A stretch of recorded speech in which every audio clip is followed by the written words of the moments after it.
Assalomu alaykum dixtar Kishro. Allah. Aleyküm selam. Ah canım. Çıkali sozi tinci selamat yolazay. Rosiga babi.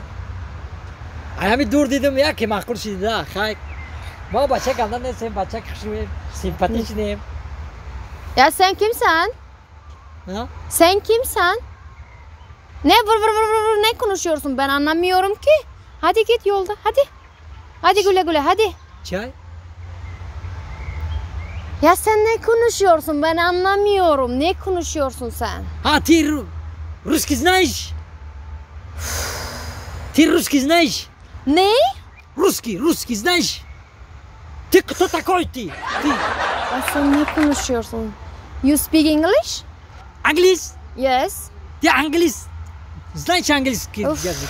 Ya sen İngilizce bilmiyorsun. Türkçe bilmiyorsun. Sen ne konuşuyorsun? Ben sana anlamıyorum ki.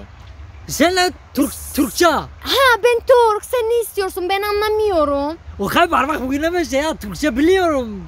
Sen Türkçe biliyorsun. Evet. Ya Türkçe biliyorum.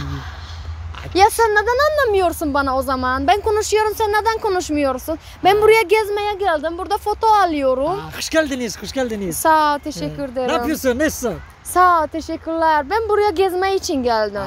Tacikistan'a gezme için yani Hoş geldim. geldiniz Tacikistan'a, hoş geldiniz. Sağ ol, Sen teşekkürler. çok güzel kız.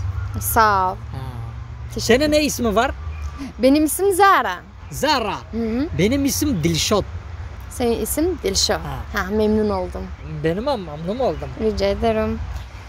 Sen çok güzel kız. Bu çiçek sana.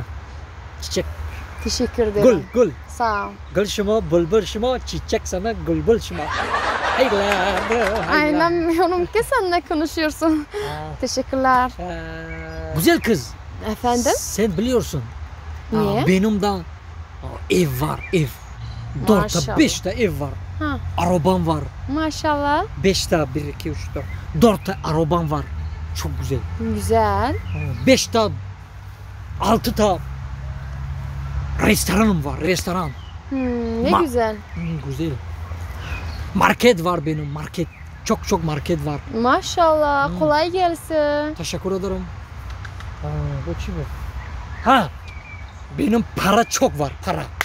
Güzel. Para çok var benim de. Tamam. Bende her şey var. Sadece sevgilim yok. Allah. Sen razı alsın. Mardak buraya. Ben evli yapacağım.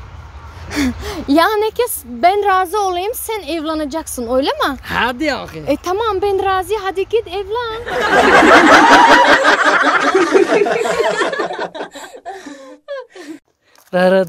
Radadan. Kani ocha. Açan da xona. Chiko kadesay. Nom pxte. Nom pxtesay. Xona da. Mama hastay, avqod hastay. Avqod hastay. Ha? Hastay. رفتی آقود میخریم ها ما تو اینا رمونجو همه کسا آقود میخریم ها رفتیم آمدی مردک؟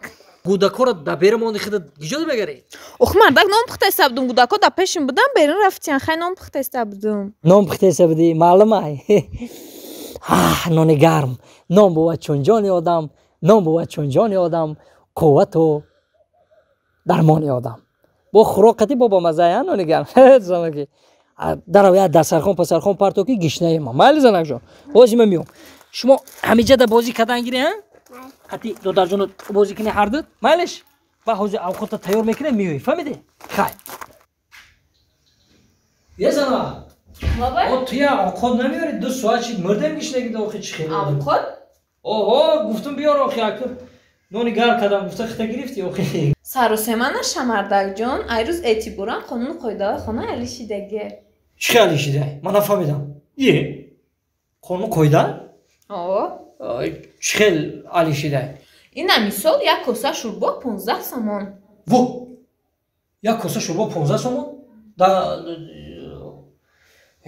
15 سومن خیلی مالش خیلی زمان یا نون بیار خیلی نونی گرم خیلی مالش فهمیده یا تا نون بیار مالش موافقی قانون قایده خانه ما یک نون 10 سومن 10 سومن و یا نون 10 سومن تو او دا دیگه دا بیرونا 2 سومون ایدون چی خمون دست چی نفهمیدیم آخه این نانی خونگیه. نانی خونگی های تمام خیلی مایلش من اوقاتو نانی تره نمیخرم یک چایلیک چای گرم بیار من تشنه موندگی میخورم کار میرم مایل زنم تست کن مالش مردک جان لیمون چای بیارم یا چای پرسته؟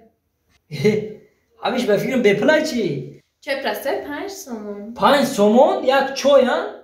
این تمام خورد و خوراکای خانه را ای چای سر کرده همشا سومکی کدی کو تمام ای همه روز عبارت من دیگه کدی تو زندگی نمیکنم تمام برای لباسای مرا جمع کن من میرم تست کن لباسای مرا جمع کن نشونی کارات نخو ای نه من حیران دارم نخو نانم پول قد توبه مردک جان ها چی میگی؟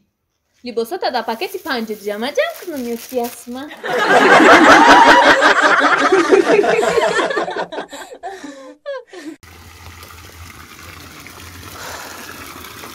راه بگرد 20 بعد گم نزد سرم در کیسی بخی 20 پت زیادی نکن ولی میرم خونه تون در پیش اتاق و چت من خودم گم میزنم آخی مردک جان همین پوچون پیش نرفته است که من برم چه خیلی دلت میشه مرا پیش اتاق میبری انا میخیل میشه حالی بیا بریم با اونجا گم میزنیم من کدی اتاق و چت گم میزنم کجا شده می دگونایت بزور کدا خیروستیگا آخه زنگ زدگی ما میام ای بو زنگ زده آخ در واقع خب شروع کردم میری چی خالی کرده پوشیدا ای سادی ها همون منیجر همسایه همون نیست قطع شما دیسنی او که هوی همای همون آیا تینجی باشه میگم ای دستک زدم دیسای یزنم یا سال باشه 2 سال باشه 5 سال شی تمام فکر ما بکوخی تو فقط همین فکری ختم میکنی منم میفروخی یا